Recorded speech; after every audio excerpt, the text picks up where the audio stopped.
bit more. It seems like pretty easy money to win in Hearthstone. Yeah, I mean you just flip coins, right? You play Casino Mage, and eventually you're gonna win a tournament, and then you're good to go. Yeah. I hope we see some people play Casino Mage. If like it's entertaining as a viewer, as frustrating as it may be as a player today. So Zalae, patron master, I guess you could call him that. Against Lothar, which I really these days I think he's a great patron player. I've watching him play and actually listening to him in his commentary, that he has a good grasp on the deck, but we haven't seen him play much of recent memory, just as a result of the amount of stuff that he's had to do. Yeah, an issue is that he's actually been kind of on a losing streak. In ATLC, he couldn't make it to the finals with his team Archon, and in addition to that, he dropped out, I believe, 06 in the North American regional qualifiers, even though he had the #1 seed after getting just lots of ladder points from everywhere. He lost 0-3 to Purple Drank, his ex-teammate, and he lost 0-3 to Reynad, someone who is on Tempo Storm and the opposite of Archon, I guess. So it's got to feel bad when you're almost the favorite to win the qualifiers, the North American regional qualifiers, being the #1 seed, but dropping out so early in such a fashion that you didn't expect. Yeah, I mean, it's like you almost want to say a convincing loss, but usually you say, it's a convincing victory. But in that case, it's kind of like a devastating loss for Lothar. So the next match will be Orange versus Surrender. Surrender is a Korean player. I don't know if he still occupies, rank 1 of the quote-unquote Asian ladder. Last I checked, he was still pretty high up, but at some point he was just rank 1. And that match between Surrender and Orange should also be really interesting because Orange, even though he hasn't had that many great finishes since his first two that actually probably got him into Archon, he's been playing pretty solid Hearthstone recently. Oh yeah, certainly.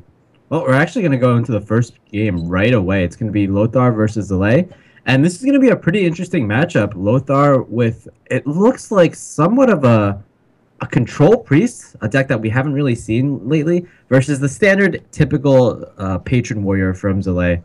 Yeah, Control Priest is actually coming back in popularity to the point where some of the top 10 legend spots have been taken by Control Priest. We thought initially that Dragon Priest would be the deck that priests go to, but amongst other people, Zedalot made it there.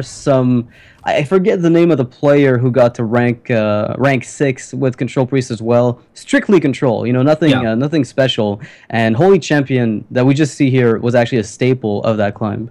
Yeah, not only did Zedalot get rank #1 legend, but another player by the name of Senfif. That is it. Yes. Yeah, he actually got rank 1 legend with Control Priest as well, just a few weeks ago. Yeah, just goes to show the class is not dead, and it's kind of nice to see the Priest finds a way to come back to life. And this is largely due to the fact the metagame has allowed them to deal with the board because they can finally interact with it. So that's oh man, wait, could Lothar get a patron combo? There's another Thoughtsy in that hand. Yeah, well, Wild Pyromancer is in this deck as well. And if you do a patron plus Wild Pyromancer combo, that could be kind of ridiculous. That could be insanely fun. Oh man, I just want to see that. Come on, Lothar, don't disappoint. Give me some good Thoughtseals. Yeah. Well, one nice thing about Holy Champion, actually, the interesting thing about Holy Champion is that Ben Brode actually was on a show and he said Holy Champion is probably the most underrated card. Yeah, I didn't even see the show, but it's so obviously good, right? It is so obviously good. But you have to experiment with it enough to find a slot. I guess the 4th slot of Priest is also a little rough sometimes. When you've already got the Alchanize there that you want to put in. And if you put 2 more of them, then aren't you better off playing Dragon Priest, where you can maybe get the Twilight Guardians instead? So in order to play Control Priest with that many 4-drops, you have to make adjustments. And it's nice to see that finally we're at a point where people have a deck list that they're comfortable with. Yeah, and look at this Holy Champion. Without an execute, there's really no way for the warrior to deal with it. Oh, look at that little cat. Well, Lothar is not phased by the feline appearance. I don't even know, though, what do you do in this turn? Lothar's turn looks a little clunky. Yeah. I mean, do you ever... Yeah, he's thinking of Volgening this, right? Yeah. The real issue with playing Control Priest is that very often, a lot of the times, you just don't have things to do. Like on this turn, like you don't really have many efficient plays. You can develop a Vol'jin, but is that really that good? On the other hand, though, if you're not going to Vol'jin this Armor Smith, what are you going to Vol'jin? Because Armor Smith is like kind of the minion in the entire Patron Warrior deck that has the most health, with the exception of Emperor Thorson. Yeah, and Emperor Thorson, you have Shadow or Death for, so I wouldn't be surprised to see Lothar go for that play. I mean, the only play you might have is late game, Holy Nova with Vol'jin on a Frothing Berserker, but you have to have a crazy setup to make it work. This cat is gonna win Zalae the game. Yeah. Or it might win Lothar the game. Who knows? Maybe like it's actually been the cat that's been playing for Lothar the entire time. Well, seeing how much it, is chasing the mouse, I wouldn't be surprised. Oh man, I didn't know Lothar was a cat lover.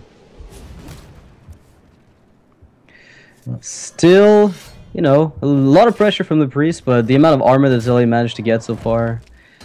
Yeah, he's really valuing killing this off his holy champion because he knows it has the potential to grow really big. Not only that, he doesn't want the priest to heal. So maybe that should tell Lothar that perhaps there's not an execute right now in Zalae's hand. Although that probably isn't too...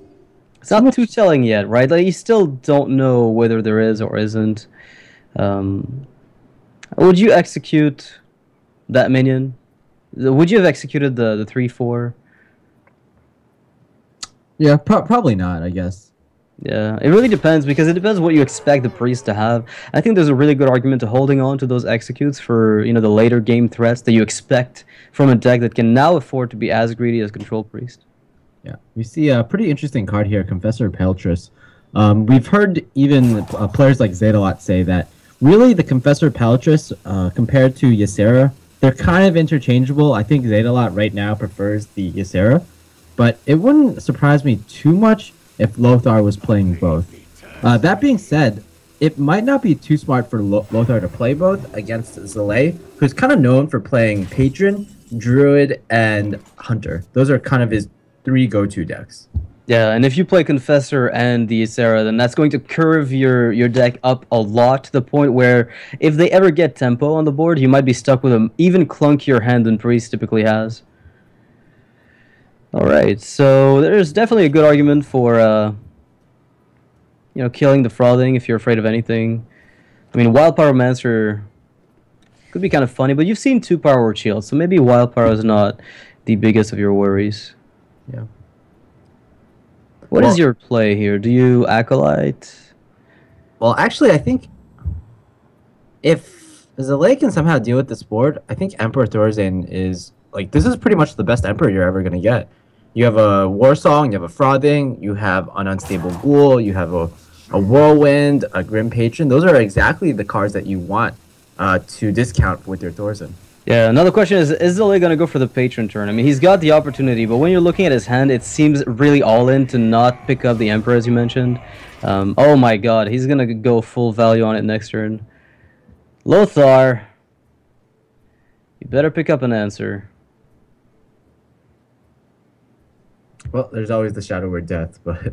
Yeah, it still feels really scary, though, right? Yeah, it looks really grim at this point. It's just that the priest, like, it hasn't put on almost any pressure on the Patron Warrior. And the Patron Warrior is, like, Zalae's drawn really well, I have to say. Emperor into, like, this kind of hand is not typically what you get. Oftentimes, where Patron fails, it's when, like, they struggle to get those Warsong Commanders. They're, like, the 29th and 30th card in the deck. Yeah, I think what's also interesting to note is that when you look at Zalae's hand, even though it doesn't have executes, it's pretty much, as you said, the God Draw against Control Priest, because they're not putting pressure on you the way that something like Dragon.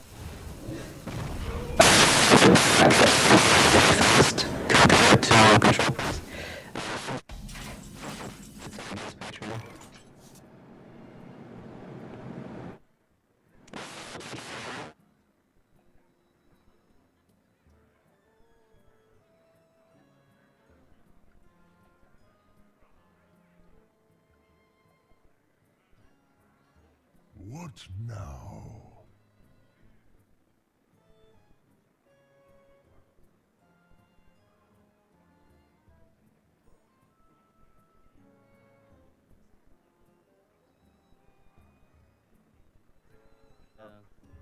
I apologize for that because Skype just takes control of everything and it's just, yeah. Anyway, back to the game. Sorry for your ears, guys. If you had headphones, you're probably deaf now, so you don't even hear the apology. But is there nonetheless?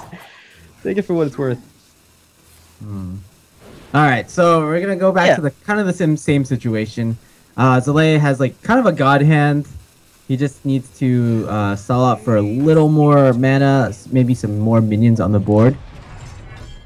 So I don't know exactly how you play this turn. So he's gonna opt to just armor up and play the Acolyte to set up for a bigger patron turn. I'm guessing Zalae did the math on how much damage he can pack in this turn. Yeah, like even when the priest, it's up to the priest turn, you can do a lot of math. He's like, you can see that he's counting it right now.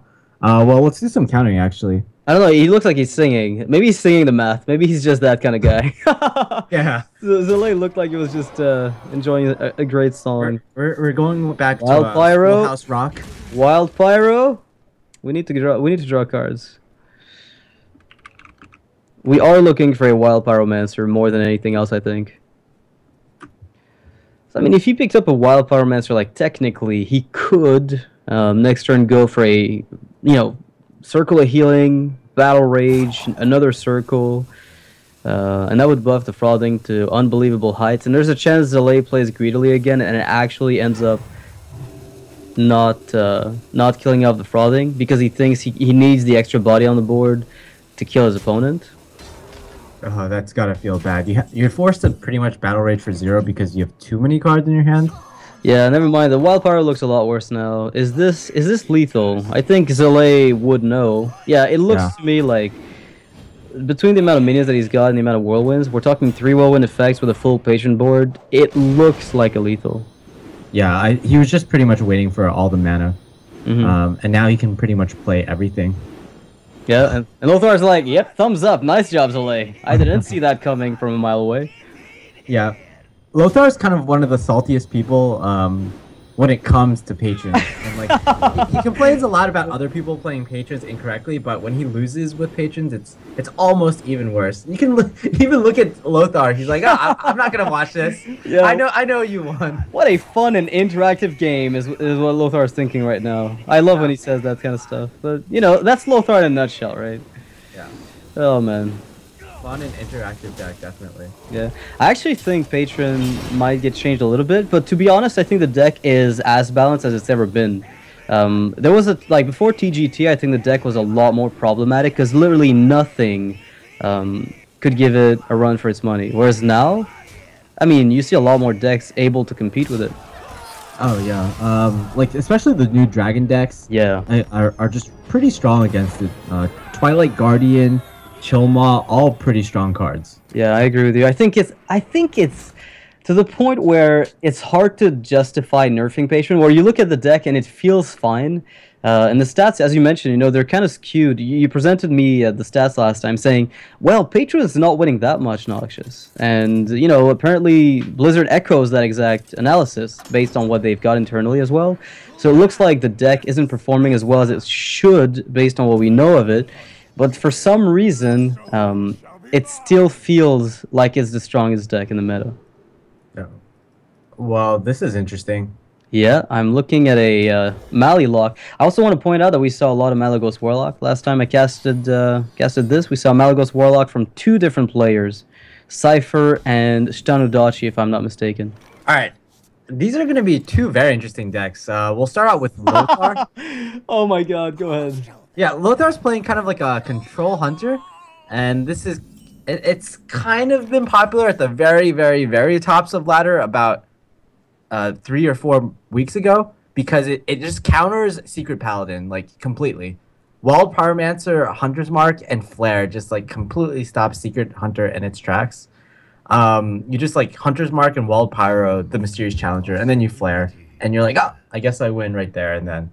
Although this version of Control Hunter, I'm not really sure what the purpose is. On the other side, though, we have kind of like a Dragon Handlock, and I've seen Zalae play this on stream recently. It's a deck invented by Firebat, and Zalae's actually gotten top 10 legend with the deck. Basically, instead of demons, you just add dragons, and it kind of works the same way. Okay, so you got the same amount of health gain. Your board control is probably just as good, if not potentially better. I mean, do you still play? I mean, it allows you to cut Void Callers, Doomguard. The thing is, do you run Mal'Ganis in the deck? No. I'd imagine you can't, right? Yeah, so instead of the 2 Void Callers, Mal'Ganis, Jaraxxus, and typically 1 Doomguard, you have 2 Twilight Guardians, a Chillmaw, and an Alexstrasza, and that's kind of like your Dragon Core. Oh, along with the Blackwing Corruptors, and obviously the Twilight Drakes that are pretty much in every handlock already. I kind of like it. I hope we see more of this deck. I don't know if it's going to be as good as maybe players want it to be. I mean, it's funny to look at all the variants on handlock, right? You've got Demon handlock, and then you've got the Dragon handlock, and soon enough, Murloc handlock. Yeah. It's almost a more defensive deck, because I think the big difference is instead of Twilight Guardians, you have Void Callers, and Twilight Guardians seem to be just like maybe slightly better against aggro. Oh man, Zalae didn't expect this, and also there's one thing to mention is that Zalae was probably playing into the assumption that Lothar would be playing some kind of aggression, and as a result, coining out the Twilight Guardian lets him, get a pretty sizable advantage on the board. But unfortunately for Zalae, he doesn't need it that much because Lothar is not going to be trying to put down jugglers or any such shenanigans. Yeah. Well, speaking of Malagos, there's a Malagos in this deck. Yeah, well, it makes sense if you're playing a Dragon Hunter, right? Yeah. I mean, it works with Arcane Shot and Snipe. Oh god, that Snipe. Oh man, how much value is this? You can even see Zalae laughing. Yeah. A funny thing here is that Zalae, he just got sniped, but actually Zalae's been known to use snipe in tournaments. Both he and his teammate Purple Drank are 2 of the players that consistently use snipe in their decks, and I think it's mainly an anti-patron counter. It actually makes sense because once they drop any piece of their combo, you're pretty much guaranteed to be able to take it out. And if you take out one piece, everything falls apart. So I really like that inclusion, and I think that might explain why Lothar decided to bring this deck, knowing that Zalae was a very likely patron player. Oh yeah, certainly. We do see that flare tech from Lothar, so indeed it's going to be like a kind of an anti-Secret Paladin tech. Although I will say, I don't know if Zalae really plays Secret Paladin. We haven't really got to see too many of his games recently. There could be Mage as well, if you expect Zalae to bring any type of Mage. There's a secret-less version of Mage running around right now, but it's not nearly as popular as some of the other versions, which all tend to run secrets. So there's the argument that if you expect Zalae to bring Mage, then you could always take in the Flare. Alright, Zalae with limited options, but, an 8/8 is pretty sweet if you want to go for that. Yeah, you also have the option to just jam the Chillmaw on the board. A little bit less pressure, but yeah, it's also defensible. Wait, if you jammed Chillmaw here, you'd be killing the 3/3. Oh my god, Lothar with the big aim Hunter. Oh man, that must feel good. Oh, that has to feel really good. Look at this Control Hunter in work. I can't even believe it's working. I can't even believe this.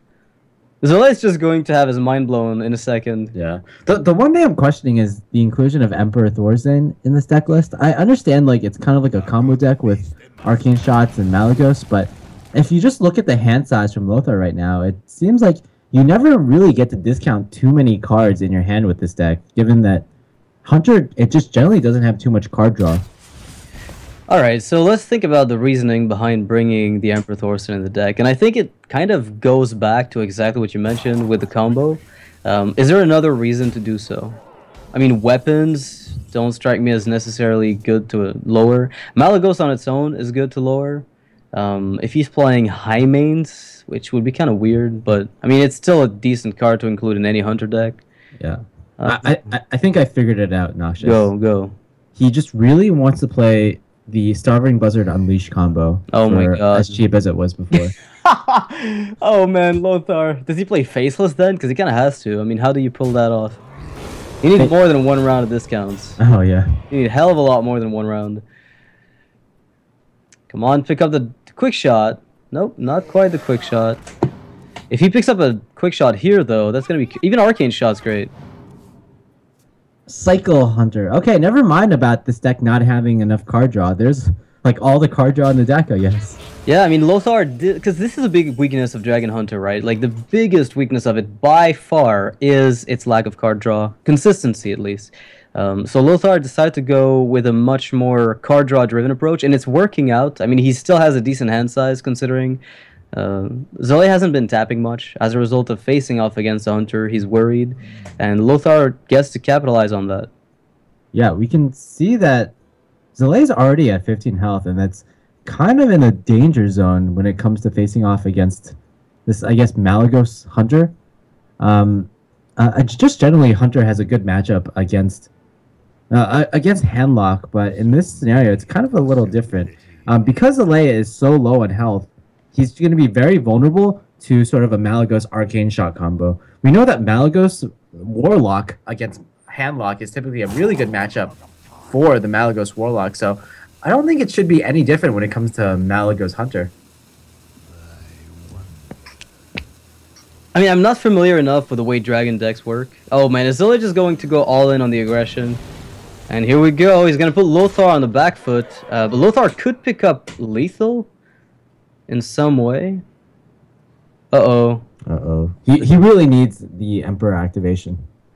Yeah, but then you can't play heal bot. Okay, there's a good play. Honestly, there is a good play. I mean, quick shot lets you kill Alexstrasza. You just go like, quick shot, trade, yeah. Emperor, hero power. You're probably good to go. Yeah. If Lothar has done his homework, he knows exactly every card in this Dragon Warlock deck. Okay. So he'll know that there's really no burst in the deck. Like, there's no random Arcane Golem or Leroy Jenkins to burst out the Hunter. So if he does that kind of play, even though he'll give up the quick shot, I think he'll be in a pretty okay position. Yeah, I think the fact that you can get a discount on these cards, I mean, heal bot for 4 mana is pretty sweet. It lets you weave in the extra hero power much more easily. And that's another thing that Emperor Thorson lets Hunters do, is they get more damage by reducing the cost of their cards, because they can weave in hero powers a little bit more consistently. Yeah. I wonder how much of an impact that will have. Ooh, baiting out like a freezing trap here. This is actually explosive, and if Zalae can figure that out, then he wins. Yeah, he just wins the game. The problem is that if you're like, you're really scared of this Alexstrasza being taken back into your hand, because in Alexstrasza, that's 11 mana. When are you ever going to play that? You're pretty much going to need to draw your Emperor Thorson. No, man, Zalae with the trap. He doesn't go for the bait. Oh my god. Oh, I could have won the game. Wait, spell damage. Yeah, with the Azure Drake. Yeah. That's why he needed to kill the Drake first with the coil and then go for it. Otherwise, there was no way he went through and won. Zalae knows he misplayed slightly. He'll remember that for a long time. Lothar with a surprise factor, laughing. You know, I would laugh too, if I were in that position. It's a pretty humorous moment, definitely. I'm kind of liking this. This is amazing. Yeah, even though Zalae kind of mislethal in a way, he'll still be able to develop a pretty strong board. Yeah, I mean, he's able to just taunt up. This is typical handlock play, I guess. This is where Dragon handlock resembles Warlock, and you know, I mean, typical handlock in a very straightforward way. So, is Lothar dead? Oh, it's gotta be a little painful. Yeah, 1 card off of killing his opponent. Well, actually, he couldn't hero power. Never mind. Yeah, he wouldn't actually even kill his opponent with that play. Should have been close. Does he have to use the... So how much damage is he taking? We're looking at a total of 14, 16 damage. Do you think taking out 5 will save you if you are Lothar right now? That's basically taking away your win condition unless you top deck a quick shot. Yeah. Oh man, that's rough. So Lothar has to weigh the possibility of Zalae having 3 damage in his hand, and there's so many opportunities to get 3 damage. Blackwing Corruptor, Dark Bomb, in addition to Hellfire, versus the possibility that he'll draw into either Quick Shot or, yeah, pretty much just Quick Shot. Yeah, that's pretty much it. That's pretty much the only out. Well, let's see if Lothar does it. I mean, Hunter's Mark could help next turn, but he doesn't go for the trade, and Zalae is still gonna be able to make it, despite the explosive trap. Yep. Well, pretty happy to see that Dragon Handlock is working out, and I feel like it's a natural progression of the deck, really, because you look at Twilight Drake and it feels like, you know, it's an auto include, and then the next question is, can I just play the rest of the dragons that came out with TGT that are going to be, you know, make a dragon-centric handlock? And it seems like a natural progression. Yeah. Oh man, Zalae, he doesn't even have Hunter in his lineup. He has Druid. It makes sense since Hunter really failed for him in the Hearthstone regional qualifiers for NA. Yeah. So I guess he's deciding not to bring that. Instead, just bringing back good old Druid, which is pretty much the most popular deck right now, both kind of on ladder and in the regional qualifiers. In the regional qualifiers, Druid was, I think, used, like, based on everyone who qualified, Druid was used something like 22 out of 25 times. I mean, it makes sense in a best-of-5 format, right? I think it's one of those decks that just has so much potential right now to blow people out of the game. Yeah. Yeah. Well, I think Druid, it's just a deck that its weaknesses got really mitigated with the addition of Darnassus Aspirant. Yeah. Basically, one of the biggest problems with Druid was that it really struggled in the early game against very aggressive decks, like Zoo, for instance, like Tempo Mage. But with the addition of Darnassus, you have something to fight for board early on. And not only that, but you have a really good mirror entity target. No longer are the days where you have to run Zombie Chows. Oh my god. Yeah, Tempo Mage is actually one of your weakest matchups before TGT. I don't think it's that much better now. I mean, it is better, but I think Mage still has the advantage, and we've seen some Tempo Mages actually stray away from Mirror Entity and trying out, you know, Counterspell, Effigy, shenanigans, or just mixing everything up. You know, play one of each, because why not? And they will take you off guard once in a while, but the fact that you have something to play around Mirror Entity and to contest the board really gives you a little bit more breathing room against them. Yeah, this is kind of an ideal situation for Zalae, actually. He can clear out this Mad Scientist, and he already knows that one of the possible traps that Lothar has is the explosive trap. He knows it's a snipe too, right? So yeah. Drake is kind of, it has to be played first, if anything. Yeah, but if you just, like, let's say you hero power this guy down, then with the remaining little Groot, then you can either proc the explosive trap or have it returned back to your hand. If it's freezing. If it's freezing, yeah. But the thing is, with a, you know, spell damage centric deck, do you expect freezing trap? I mean, I'm just asking. This is literally a question that I don't even know the answer to. I'm trying to figure it out, like, from Zalae's perspective, do I expect a freezing coming from Lothar in a position like this one? I think that's a good point. Although, we actually don't know, like, Zalae at this point, he doesn't know it's a spell-centric deck necessarily. Like, he doesn't know that there's actually a Malygos in the deck. Well, you have to assume there is, right? I mean, I don't know. I just see, when I see a list like Lothar's with Emperor Thorson, I am screaming there's a Malygos in there. Right? Yeah, that's a good point. Yeah, I guess that's the biggest giveaway was the Emperor play, if anything. Oh, come on, Lothar. Please tell me you play Fang Death. Yeah. Oh, no. This is beautiful. Yeah. Well, actually, that's a good point, where Emperor Thorson, it does reduce Feign Death to the point where it's possible to just play Feign Death and Sylvanas in a single turn fairly easily. And she's actually really insane if you get that off. I think we should charge this Noxious. Yeah, let's make it a 4/4 and lose it immediately. That sounds like a great plan, Monk. Seems like an easy explosive trap here. Yeah, one thing that I rarely ever considered before is how easy it is to use Snipe as a way to weaken a minion and then finish it off with one of, you know, 10,000 plays. Because usually when I think about Snipe, I think about killing whatever he plays immediately. Yeah. Right. That's kind of the ideal situation. Yeah, Lothar had the option to either coin out the bow or save his coin for a possible high main play. With this play, he's really valuing charges on the bow, so I think it makes somewhat of a sense in the sense that you don't. This is not necessarily a deck where you just fight for board all the time, where you need the tempo plays. You're really looking for value, and you're looking to stall out in this type of deck. Yeah, interestingly enough, though, Zalae could have gone for the Innervate play on the Ancient of Lore and healed up his 4-2 to a 4-6, which would have actually put it out of range of even the bow on the following turn.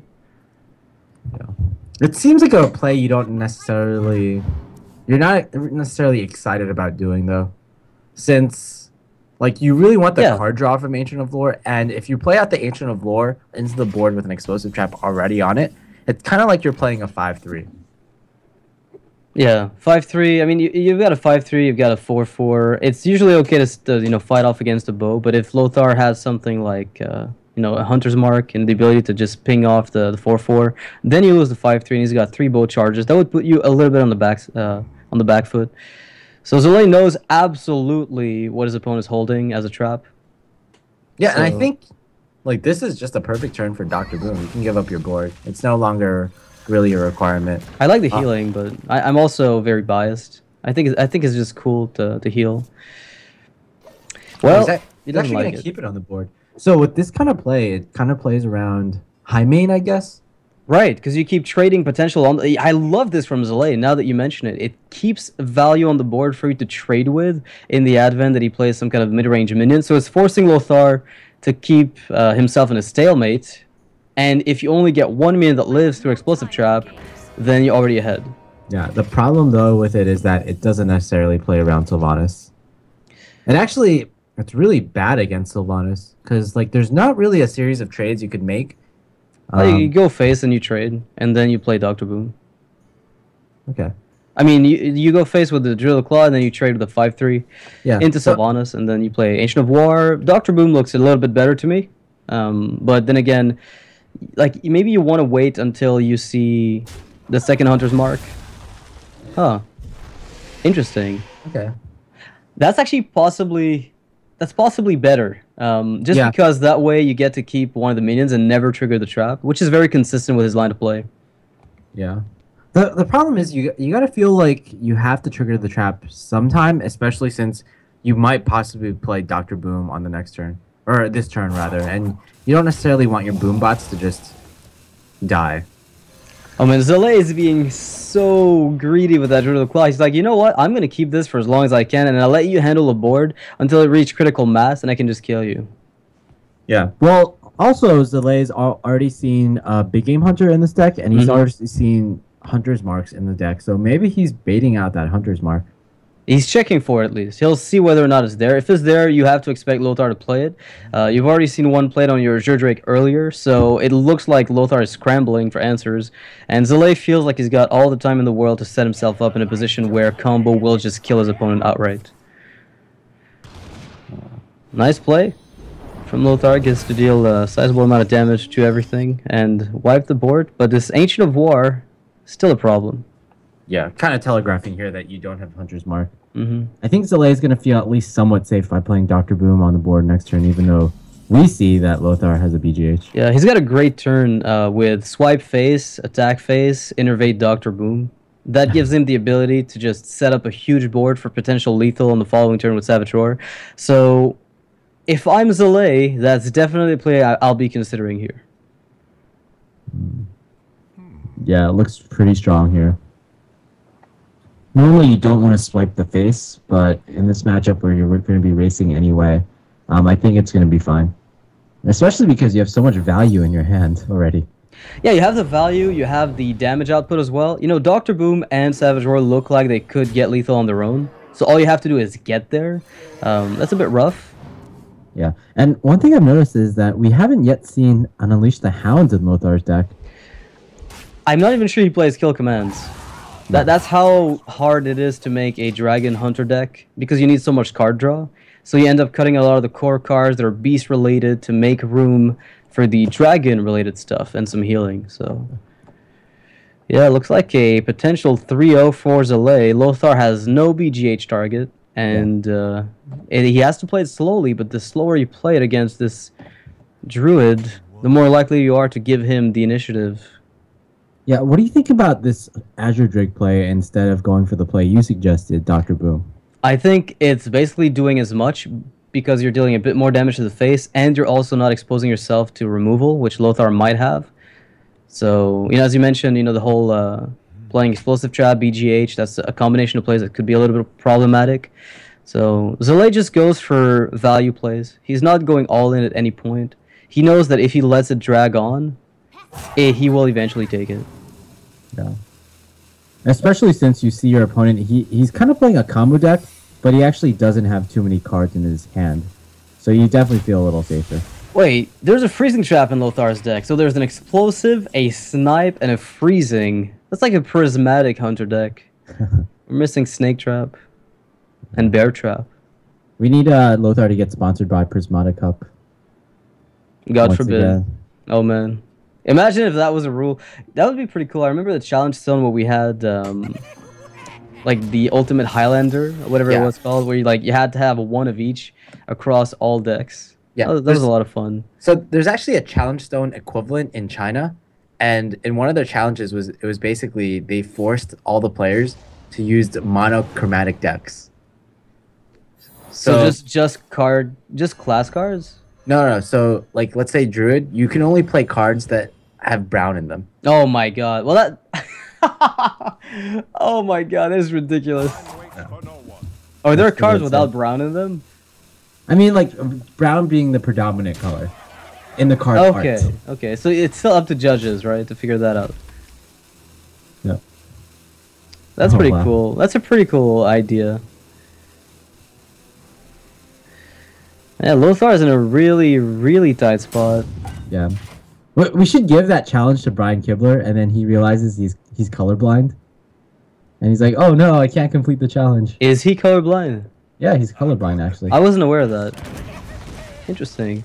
Well, I think this is going to be it. There's pretty much no way for Lothar to deal with this board too effectively. I think he's still alive at the end of the turn, but for him to come back in the game, he has to get a win condition. And against a Druid who's able to draw through Wrath, Wild Growth, Azure Drake number, second play of the Azure Drake, you're asking a lot. And you haven't seen a single Force of Nature. You expect to die just about any second. Yeah, I just want to point out that it seems like Zalae has been really like playing around this bow so well for the entire game. Lothar has gotten 2 extra charges because of his traps, but Zalae has pretty much like stopped all the aggression. Lothar has had this bow up for I don't know how many turns, but right now it's kind of like the bow has just gotten 1 charge off, and this is a boom bot, so it's certainly lethal. Alright, so Zalae takes it 3-0 over Lothar. By the way, guys, if I know a lot of you did notice the coloring of the game was a little off. This will be fixed for the next match where we've encountered some technical difficulties in this first one. So that means Zalae has a chance to actually make it through to the LAN finals. It's not over. We're in the last chance qualifier, which means, it's not just one match and you're guaranteed to go.